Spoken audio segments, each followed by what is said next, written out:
day after the no indictment of Darren Wilson, there was despair. And I had to go join the NAACP rally there to try to seek solace.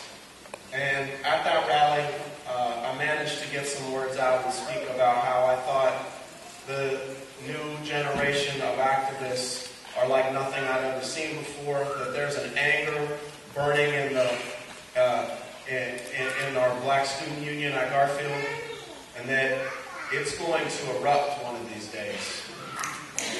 And then I jumped in my car because I had to get back to Garfield before lunch was over.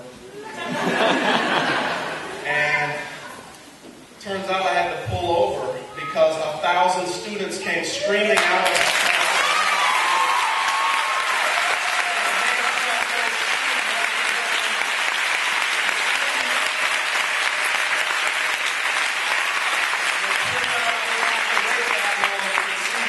the smoldering anger.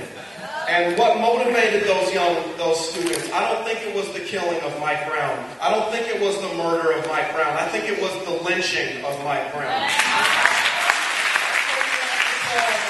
That's what we have to call it. What is it when you leave someone in the street for 4.5 hours? That's not just about killing one boy. That's not about killing one young man. That's about making an example. That's about saying, know your place.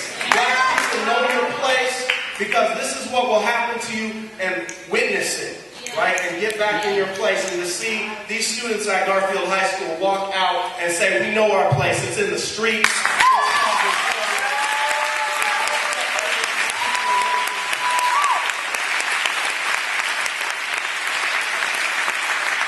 And so on Monday, I joined the Martin Luther King protest, and I gave one of the final speech downtown at the courthouse. And when that was over, these two women helped to lead a march of many people, a couple hundred people maybe. They wanted to keep going. They said this wasn't over yet, we should keep marching. And I joined them. It was my son's birthday party, so I knew I needed to get back to that, but I wanted to keep marching right up until I had to go. So I joined them, and we marched for, 4 blocks, 6 blocks. And then the police came and set up a barricade in front of us with their bikes and said, you can't cross this line. And many people walked through the holes in the line and went forward because they weren't intimidated anymore, and they were ready to keep going.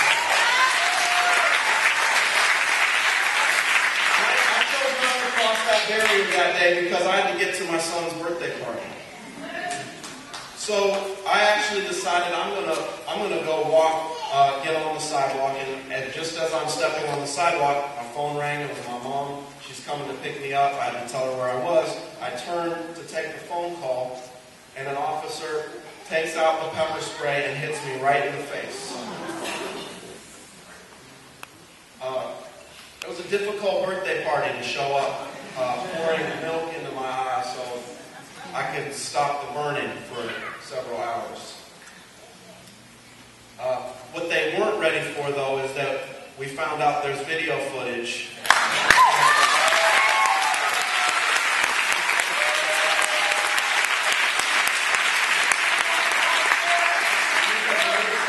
That isn't done. And why did I get pepper sprayed in the face? This officer was really frightened of me turning away on my cell phone on the sidewalk. I don't think that was it. I think this officer was afraid of 3 words: Black Lives Matter.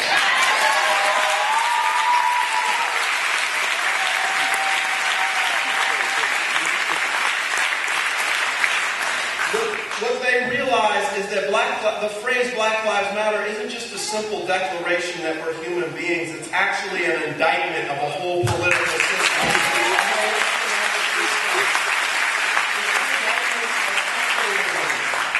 A system that was born in slavery, grew up on Jim Crow, and has now developed into this institutional racist system we see today. And how does this system work? The people that take your money by the billions and trillions and use it to go murder people in the Middle East, those people are while our young black youth are shot down in the street with impunity. That's how this system works. And when we talk about Black Lives Matter, what would it take to make that? It would take a complete upturning of this system, an undoing of the entire social order and the political order and capitalism being replaced by something humane.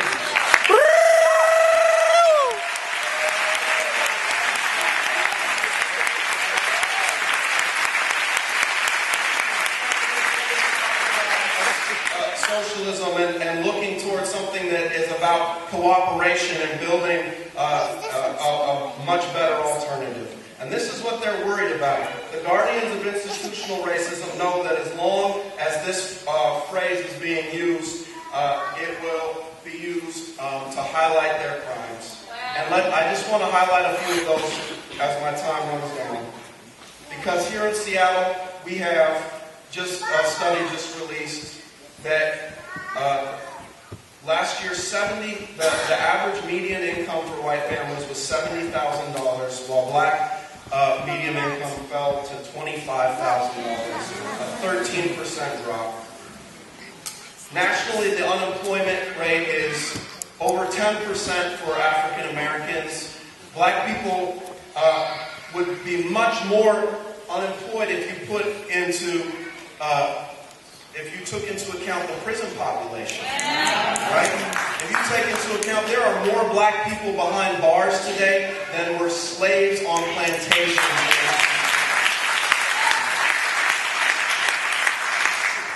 And how do they get behind bars? There's a school to prison pipeline. There's plenty of them right from here into the jail that they're getting ready to build for them.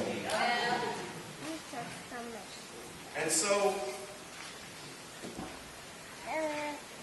I just want to say that as bad as that school-to-prison pipeline is in our communities, we're realizing that, in fact, there's a school-to-grave pipeline being built in cities across this country. When you hear about Tamir Rice and Michael Brown and Trayvon Martin and Jordan Davis and too many names that we don't have time to tell their stories tonight.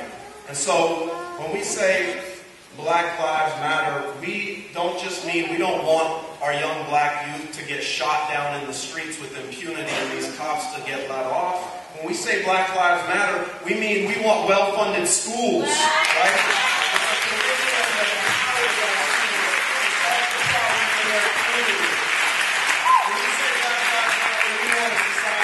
Political decisions about our lives, where our jobs, our health care, our schools are controlled by the people who make them up, who work there.